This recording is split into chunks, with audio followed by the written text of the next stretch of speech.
The power plant, as many of you know, is located at Harbourfront Centre, just a few blocks south of here, and we present contemporary art by Canadian and international artists, concentrating on emerging and mid-career artists who have not typically had a solo exhibition in Toronto or Canada. Last weekend, we opened our Fall 2018 exhibition season, featuring an immersive sculptural experience by Carla Black, Vivian Suter and her mother Elizabeth Wilde presenting an installation of large-scale paintings and collage, and second iterations of exhibitions by Toronto-based artists Beth Stewart and Abbas Akavan. All 4 exhibitions remain on view until Sunday, December 30th.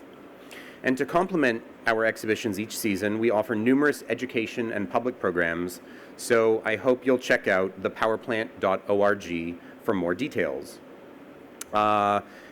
If you've been wandering around Art Toronto, you may have noticed the Power Plant has a booth, B14, in which we are featuring a selection of exhibition-related publications and limited edition artworks by local and international artists, so we hope you'll check that out. This is the last of the 3 Power Talks this year. We heard from Chinupa Hanska Luger on Friday and Kota Ezawa yesterday. Today's speaker is Sandra Guimaraes, Director of Programs and Chief Curator at the Remai Modern in Saskatoon. Her curatorial and programming experience before moving to Canada includes 11 years at the Serralves in Porto, Portugal, and throughout her career she has organized, curated, or co-curated many internationally renowned exhibitions. Currently on view at the Remai Modern is her project Send Me Sky, Rosa Barba's first major solo museum project in Canada. For her talk entitled Why Museums Does Exist, please join me in welcoming Sandra Guimaraes.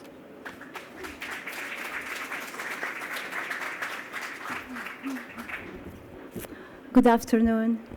Thank you, Josh. I would like to thank, of course, the Power Plant, the Art Toronto Fair for the invitation, and Gaëtan Verne also. And thank you all for attending this talk.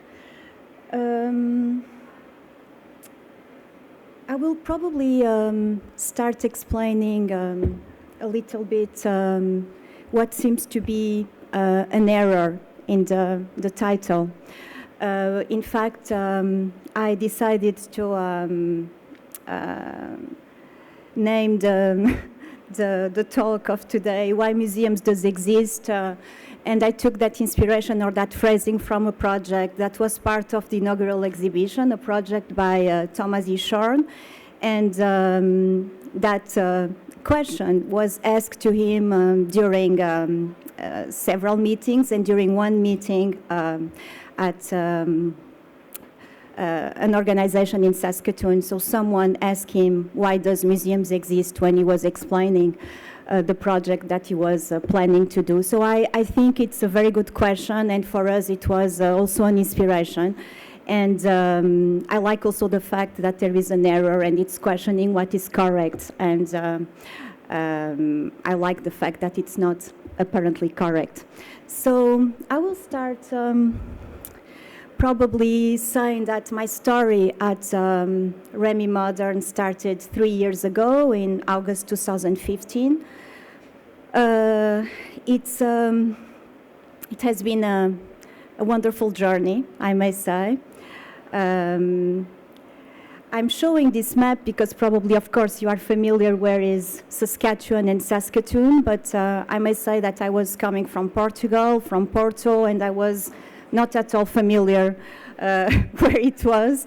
And then I discovered, of course, through the project, I was amazed with the vision, the mission. I immediately felt that it was speaking to me, but I was like, where it is, and it's like much bigger than Portugal, and you have only around 350 inhabitants, and in Portugal we have 10 million.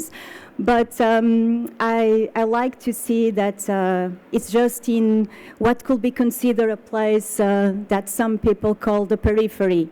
And I always thought that those cities that are apparently in the periphery of the art world are places where you can have much more freedom, where you can do projects that are experimental ones, you can experiment models, you can engage more directly with the community and have a project that is much more singular from my perspective. So this was one of the reasons that I was super curious to know more about Saskatoon and Saskatchewan. And so this is an image also of the city. I don't know if some of you have been there.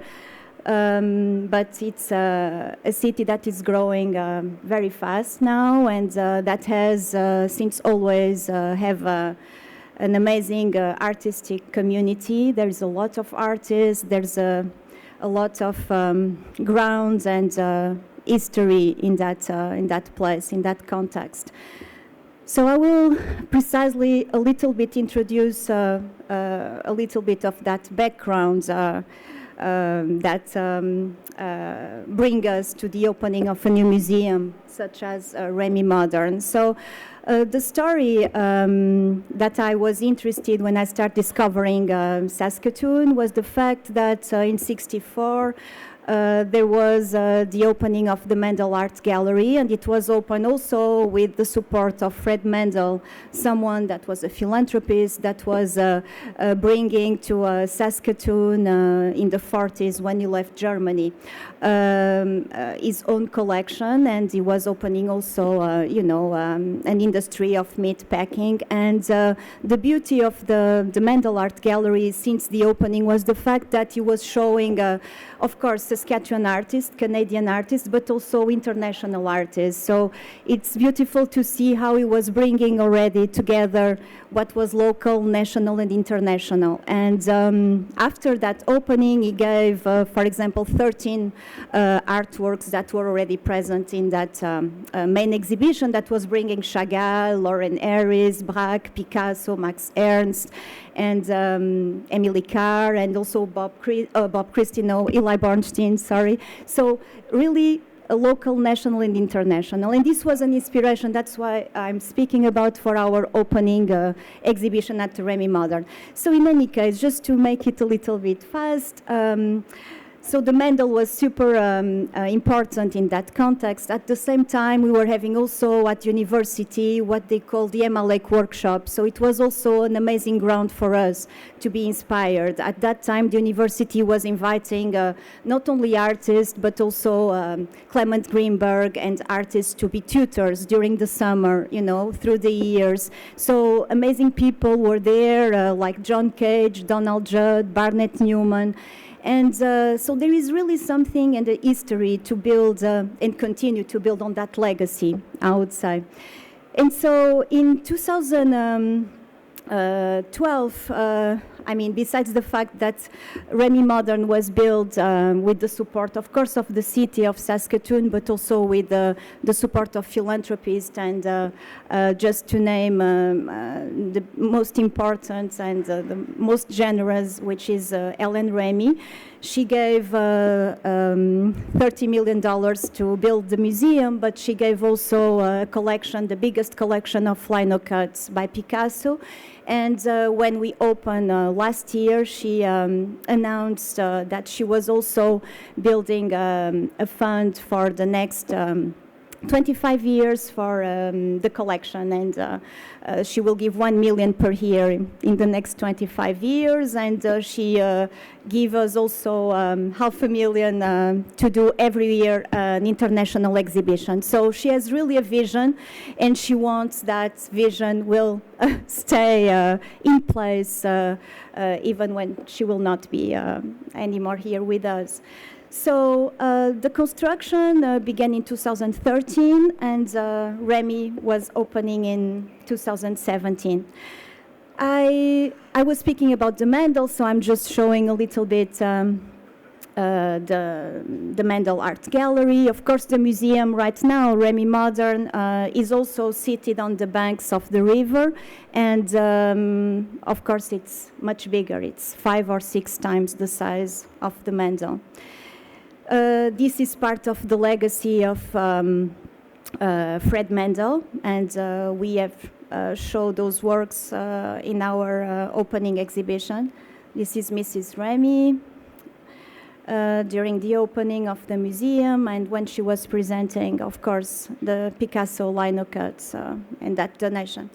And then I would like to say, of course, that a museum, it's a place where, you know, we debate, where we bring questions and ideas, but the museum is also, of course, and first a building, and in this case, I must say that the building is a beautiful building on the South River of South Saskatchewan River, and the project was done by KPMP, and of course by Bruce Kuvabara that I see here. Thank you, Bruce, for this wonderful building that I may say for us, because I've been working, of course, with the curatorial team, and the opening show was a true collaboration with Gregory Burke. We were immediately inspired by the building. We were inspired, as I said, by the legacy of that place. So we took into considerations, of course, where we were, and where to look from there, you know, to the world. But the building was, of course, inspiring even the choice and the concept of the exhibition. So, as I was saying, the construction started in 2013, and yes, it took a while, I mean 4 years, but sometimes we were well, we were expecting the opening with great expectation, and it was taking a little bit longer, but at the end, we finally opened in October 2017. So there is inside that museum different spaces. We have 11 galleries and different sizes. They are super flexible. And as I said, there is also, you know, that relation with the river that it's so important in Saskatoon, and the building has that relation with the outside that brings the river and the sky inside, and vice versa. So this is the ground floor. And I must say that, as I was saying, there is 11 galleries, and the ground floor has a gallery that we really think it's one of the most important because it's a free gallery. So we will have all the time projects there that will be for free to everyone, and we are trying to have 6 to 7 projects a year. So these are some of the construction images. So when I arrived, the building was still like that, under construction, so it was super excited to see it finally being ready. So during the period of before the opening of the museum, I would like to share with you that, of course, with the team, we were thinking, what can we do before the opening of the museum to be involved and be part of the community and make sure that the inhabitants of the city will come to visit us once we will be open. So we start doing some projects through the learning and engagement. We met with more than 60 organizations, and we were developing projects at the farmers markets, in schools, in hospitals, and we kept it doing this until the opening of the museum.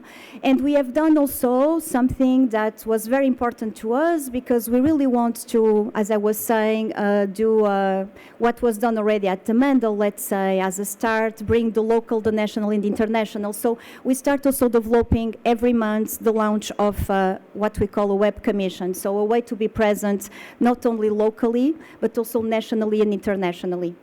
So, of course, we have invited Tanya Lukin-Linklater, for example, Thomas Ishorn, Anton Vidocq, and this project continued to be in our website, but of course we don't do it anymore once a month, but 3 times a year. So the vision, yes, well, as you see, Remai Modern aims to be a thought leader and direction-setting art museum that collects, develops, and presents and interprets the art of our time. And we would like to enable transformative experience by connecting art with local and global communities.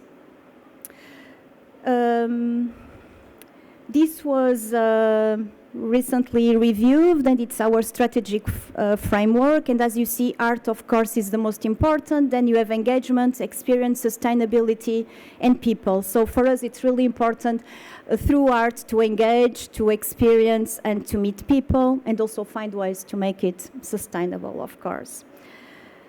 So we really want to have the museum thought as a welcome place and a place where everyone feels comfortable and everyone feels welcome. So this was really part of our wish to have all the time different ages, different communities together. So the learning and engagement, of course, it's a major aspect of our program. And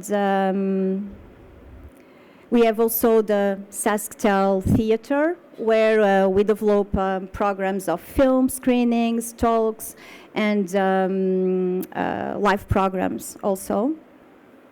Like this one was Scanner, the other one was a film by Dominique Gonzalez-Forster.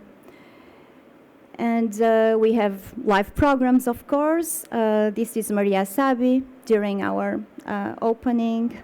Talks, of course, viewpoints from the community. Walter Scott. And then we have music, DJs. So we are open late on Tuesdays and Fridays, for example, to be able to welcome everyone.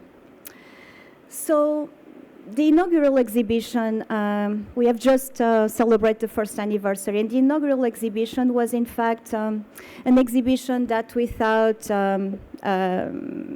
was inspired, as I said, by the building where we were, and we brought together different aspects, of course, of the collection. And we have selected also artists that we would love to continue to work in the future. So it was meant to be to set up the direction of our program.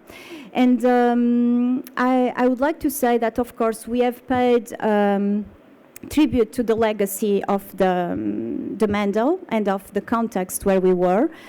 So we selected a lot of works that were belonging to that collection of the Mendel that we have inherited. So at least 8,000 works, but it was also a way to, for us to show for the first time the new direction of the Remai Modern collection that we build on 2015. So sometimes we were presenting for the first time works by Stan Douglas, by, of course, we were premiering the Picasso lino cuts for the first time, but we were all the time thinking, how can we think the museum today? How can we make it more excited? How can we have in mind the constraints of the collection, of the building, of the place, but also have the ambition to move forward and look into the future. And so, of course, for us, the museum should be a place where we find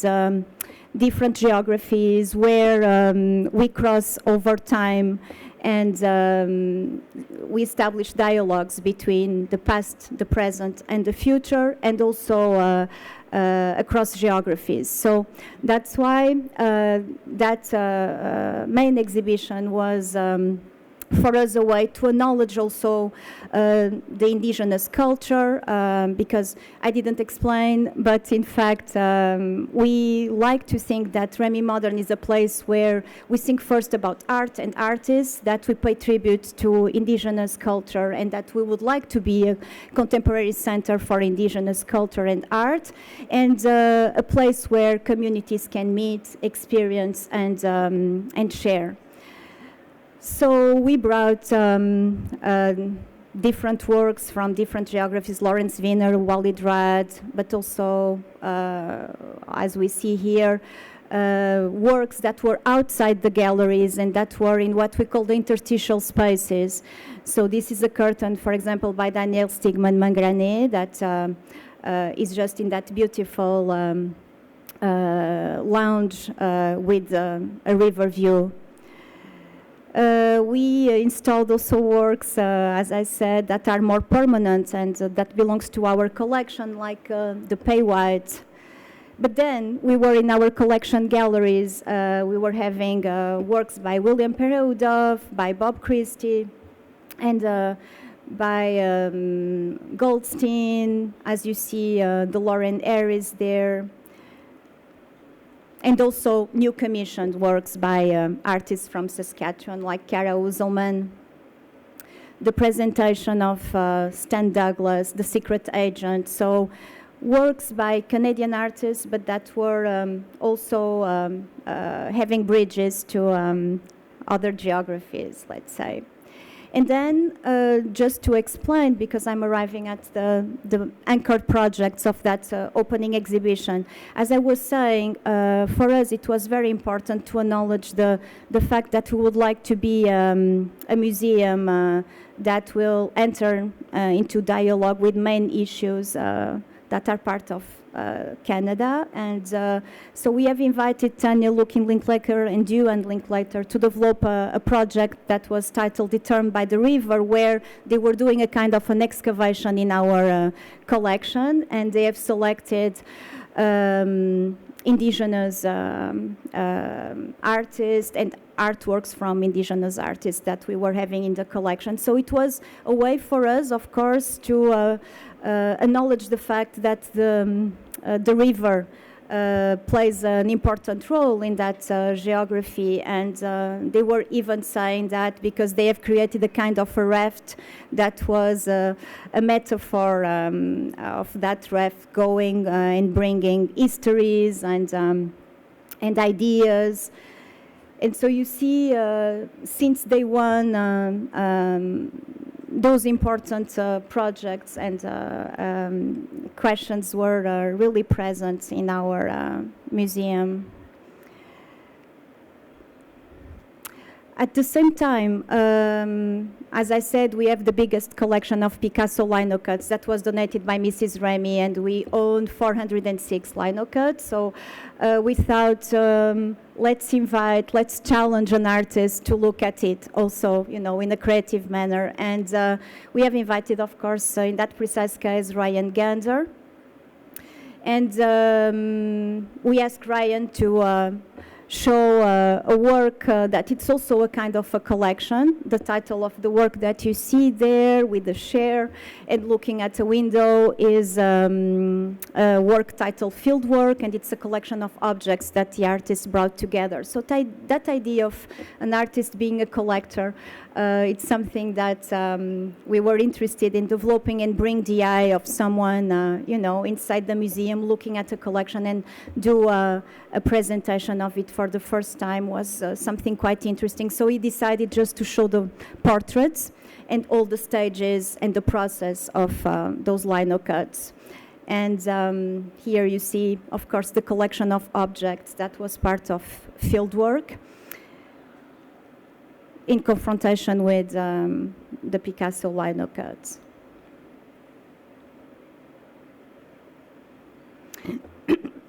Sorry. And then something that I was saying, probably not in such a strong way, but we really want that the museum, as I said, was a place where trust and where people feel like they were really welcome, and a place that they own, a place that becomes their home, let's say. And so we thought, of course, that it needs to be done all the time, but also especially as a start through art, and through art that will engage directly with the community and different communities, in fact.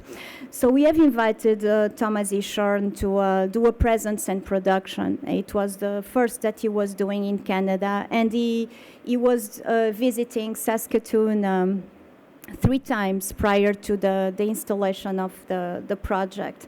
And as I said, we have been meeting with him, more than 40 associations or organizations, and his idea was simply to develop a project that could be done in another city, but bringing inside that project people that belongs to that place, and this is what makes singular. But at the same time, the proposal was quite universal, as you can see from the title, what I can learn from you, what you can learn from me, and the idea was really after doing several visits through what he called the field work, he started understanding that his wish was not to do something, as the white male artist that was arriving in another place that he didn't knew, but really just to share something that he could be sharing with everyone and take also what other people could share with him. So here we see that we went to the Friendship Inn, we went to the Salvation Army, we went to White Cap, we went to many, many places, and he was just explaining that he didn't want to stay there alone because it was a presence and production, and he was just inviting people. So for us, as launching a new museum, what was really important was to make clear that everyone was welcome, as I was saying. And so we really want to bring for the first time people that probably were never having a chance to go to a museum. And what was important with this project was really like a kind of a statement, and of course we would like, and we are doing everything we can to continue in that journey of bringing people that could experience for the first time art. And so this was the transformation of the gallery. So the project was happening in the ground floor, where I was saying it's the free gallery that we have. But I may say that Thomas has managed to do something that I really appreciate, and all the curators and the director. He managed that everyone was having free access to the rest of the museum during the duration of his workshop, because it was the idea not just to experience his own project downstairs, but just to make it clear that it was a free space to be experienced everywhere without, without constraints. So here you see, yes, in the ground floor, the gallery, all the sentences that are there in those banners were also told during the field work. So we were just meeting people that was really an inspiration, like what is given to us is meant to be shared, or we are still alive, being different is beautiful. And therefore Thomas was in fact creating a project, as you will see, that was having like a kind of a workshop, a kitchen, a place to show films, or also to do presentations, and there was no program in place, in fact. So every day someone could arrive in the morning, so we were open to from 10 to 5, and then from 10 to 10 on Tuesdays and Fridays, as I said, and the only day where the museum was closed was on Monday, and the artist was present all the time. And what he was doing, he was never planning anything, so people were just arriving and they were saying, oh, Thomas, I would like to share this with you, and he was saying, it works, even if I'm just alone there, we just need to be two to be sharing something. But I must say that we have started the first day with 6 lessons, as we were calling it, and at the end, we were having 18, and there was a need to manage, let's say, and still give the opportunity to what he was calling the hardcore. So some of them were there since day 1 until the end, so during 27 days, and others, they just start listening, okay, something is happening in that museum, so we go, and they were just like, oh, we would like to share something. What was beautiful is that even if part of the project, and it was the intention of the artist, cost. We were paying $100 to each teacher. And giving also a blanket. A lot of people were just coming to stay there, listen, hang around, even without sharing or teaching something. They were just feeling that something special was happening, because it was a place at the end where different communities, different people were just spending time together and learning from each other. And so you see the special bracelet that was giving access also to the rest of the museum, done by the artist. So each time you were doing something or just hanging around, you could take one of those bracelets and just go and enter in the museum.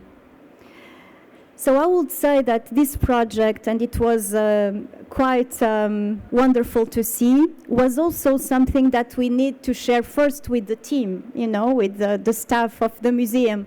And we were immediately challenging what was being in place, because we were recently open, we were having admission fees, we were having guards, we were having everything that you find in institutions. And suddenly with this project, and this was our intention, we wanted to take, let's say, some risks, even if they were not really risks, but I may say that we were challenging what was in place and the authority of the museum, and this was very important, and we would like to continue to challenge that authority of the museum, where usually you have things that are in categories, in hierarchies, and we would like to break those borders. And so this project was a wonderful start, and we will continue with others because there is so many ways to do it. But I may say that at the beginning, guest experience staff was just like, oh, what are we supposed to do? And we were saying, no, don't do anything, just let people enter, go, don't ask.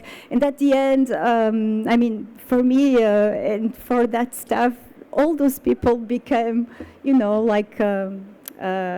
friends now that continue to come to the museum. And so I don't think about success of projects, but in this case, if there is a way to think about it, it's really the fact that a lot of those persons felt welcome, and they found a place of freedom to think and to share ideas and to think about art or discover and be confronted with art.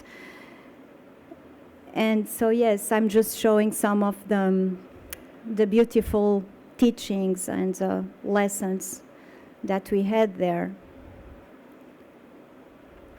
This is Bruce, okay. This is the legacy of an adopted child. Alphonse. We had some plays. Oh, this I would like just to introduce this young gentleman. He was there since the day one. His name is Brady, and Brady was what Thomas was calling the ignorant schoolmaster.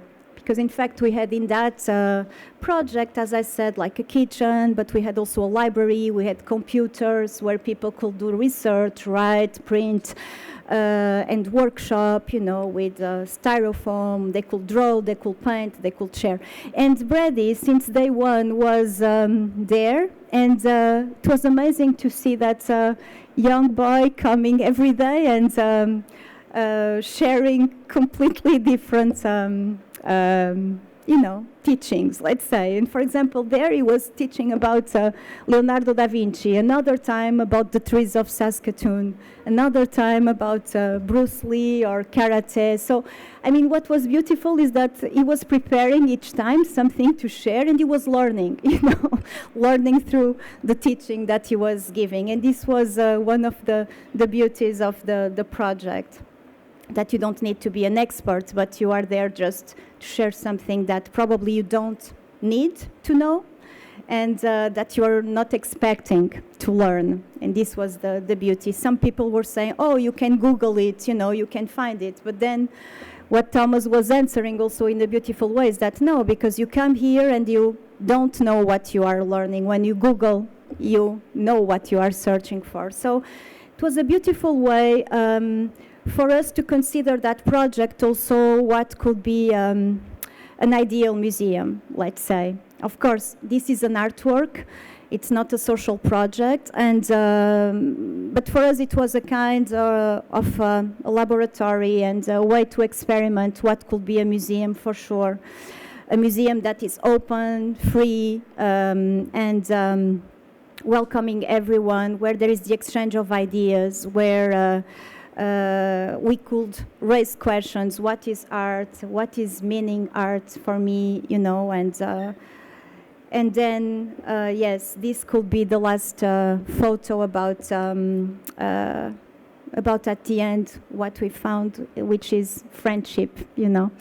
And I would like just to end saying that, of course, a museum can be many things. And I would say, even if we are very happy to continue to develop this project, because we are just very young. We just celebrate the first anniversary, and we are putting in place the direction that we would like to follow. But the museum could be, I may say, at Remai Modern, but it could be outside, it could be in a public space, it could be anywhere. We don't need, you know, a specific place to make art happening and to have that confrontation with everyone.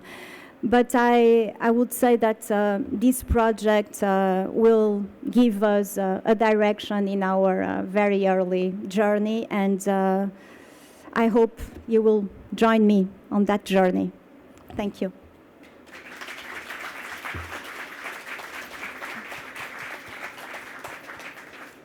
Well, thank you very, very much, Sandra. I'm wondering if there are any questions from the audience.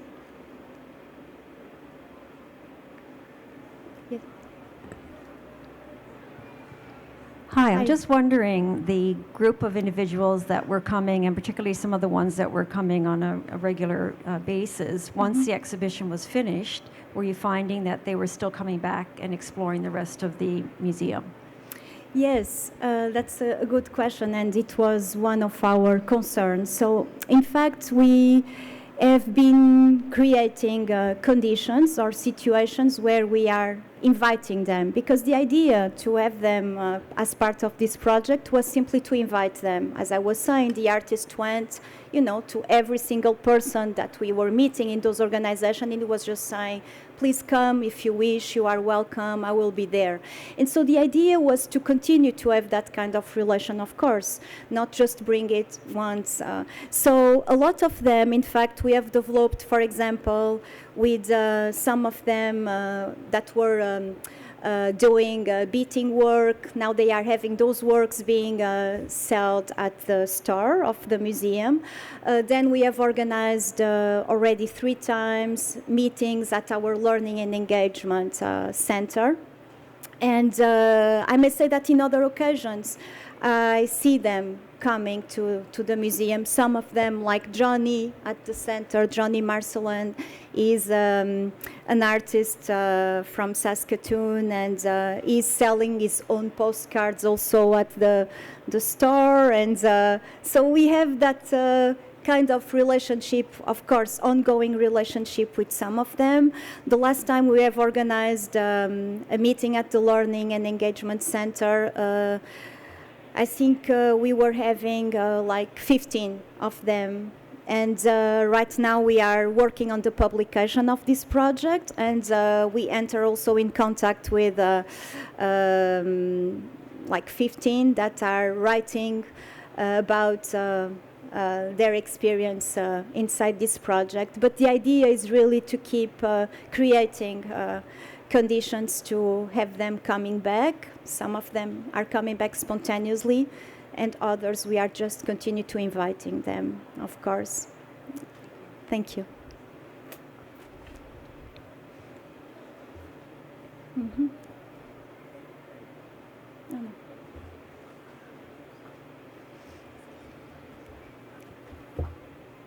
Thank you, Sandra. You know, it was lovely for you to show the map of Saskatchewan, because you came, I mean, you come from Porto, and what interests me is would you have known that the province itself had a contentious art history, that when you point out that the Mendel, through Fred Mendel's collection, was both local and national and international?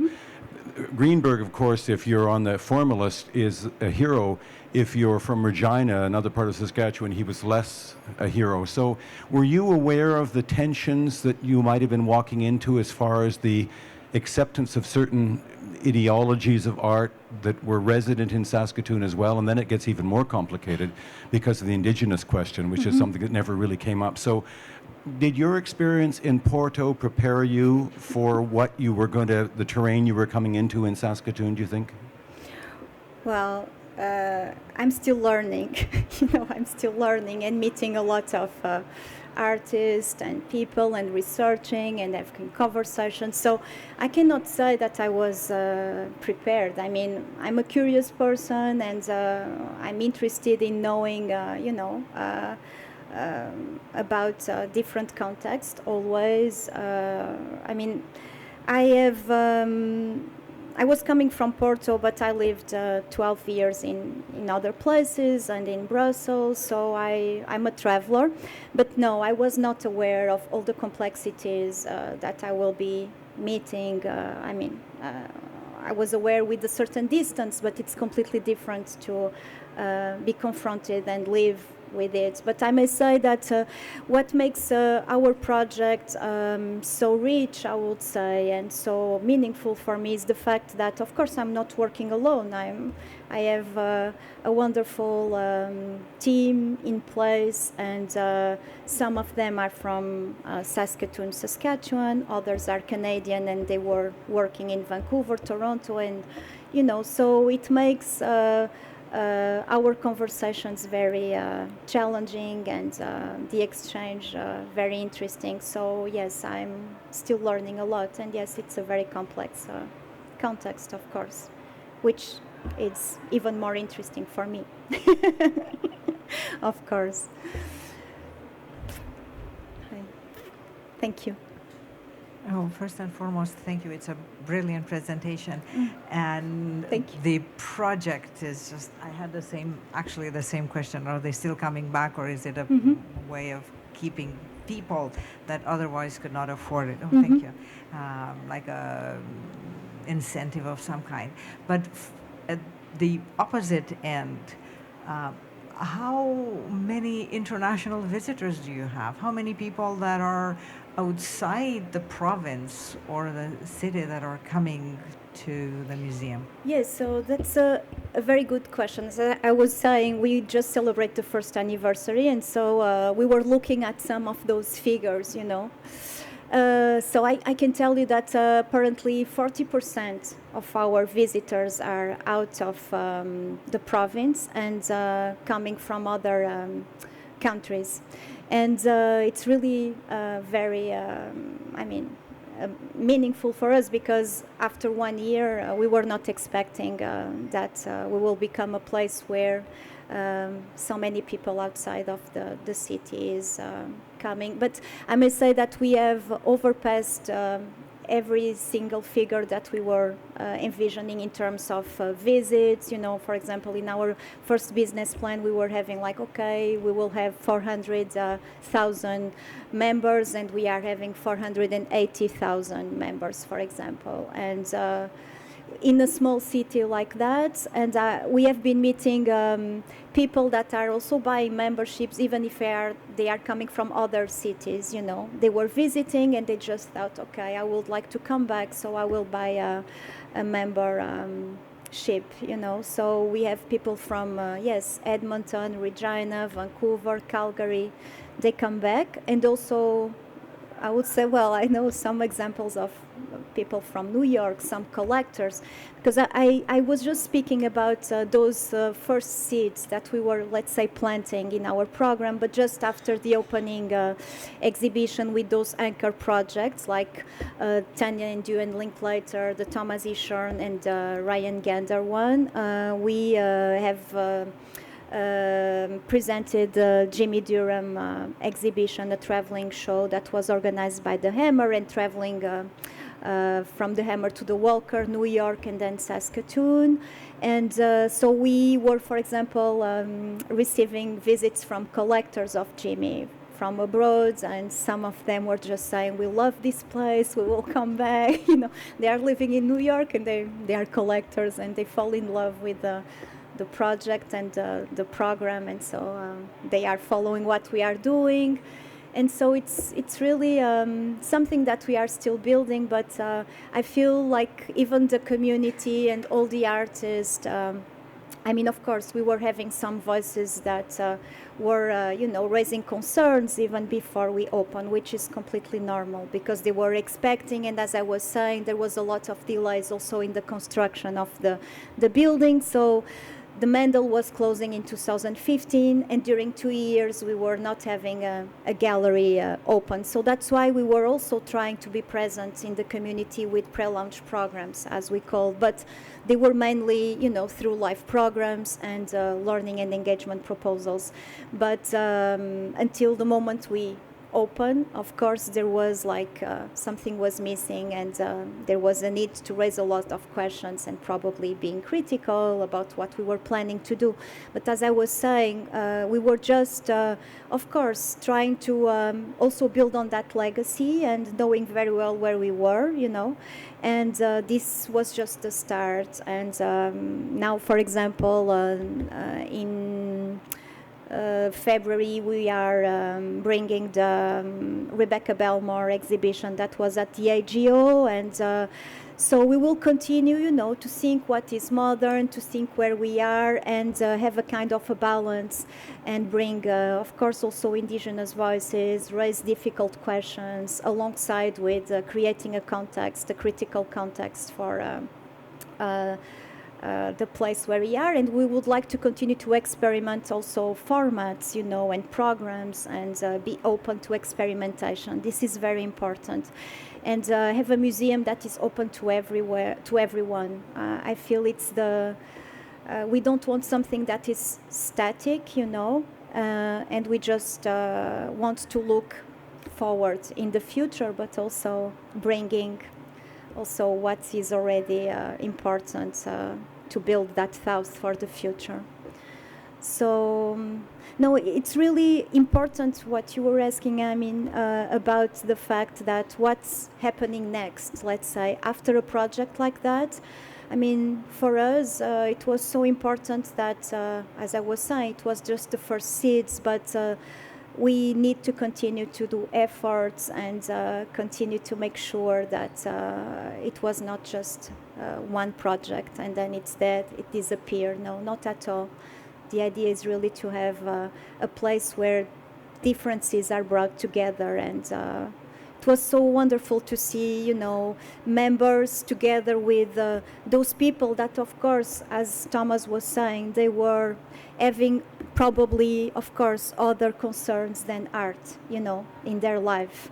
But they were having time, and they were there to share. And it was the first time, by the way, that Thomas Ishorn was giving the voice to people that usually, he is calling them the non-exclusive audience, which means that they are people that usually are not part of the art world, are not used to be confronted with art, but they have time, to spend, to share. They are smart, they have difficult lives sometimes, or they are super happy, because we were having that kind of differences brought together. And it was amazing to receive after the project some spontaneous reactions, from so many people that were just sending emails or calling or sending letters, and some of them will be published in our publication, because the publication aims to document the project, all the stages and all the phases. And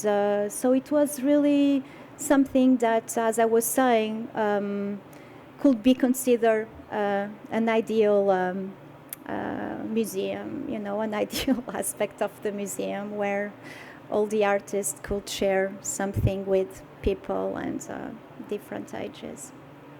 So. Thank you very much, Sandra. Thank you. You have a question? There is one more. There is one question. Yeah. Sorry. Thank you.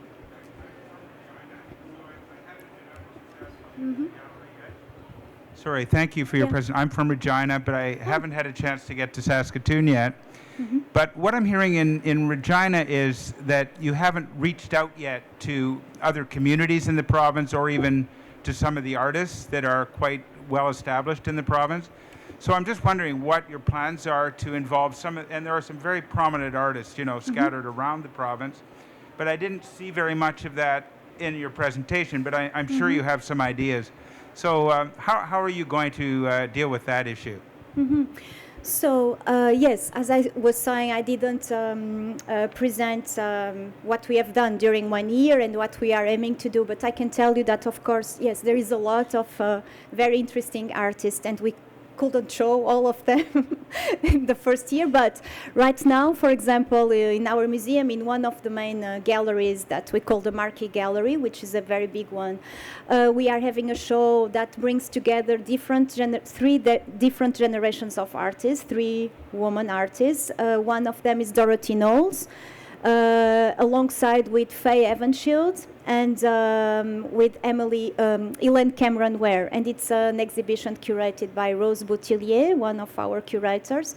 And it was really important for us, exactly because of what you are saying, that in that first year we were showing that we were bringing together what we said, the local, the national, and international. So even if in the opening exhibition we were already having that presence, but it was a group show. But we were having, yes, like, as I was saying, Bob Christie, Lauren Harris, William Perheudov, a new generation like Kara Uzelman. So again, this was meant to be the direction of our future program, and we will continue. Right now in November, we are opening a project in the Connect Gallery by Ellen Moffat, an artist that is based in, now she's not based in Saskatoon, but she's doing a PhD in London, Ontario. But so, of course, it's very important for us, and we were having other projects we are planning to show the work by Emily Atkins next year, and we will continue, of course, the presence of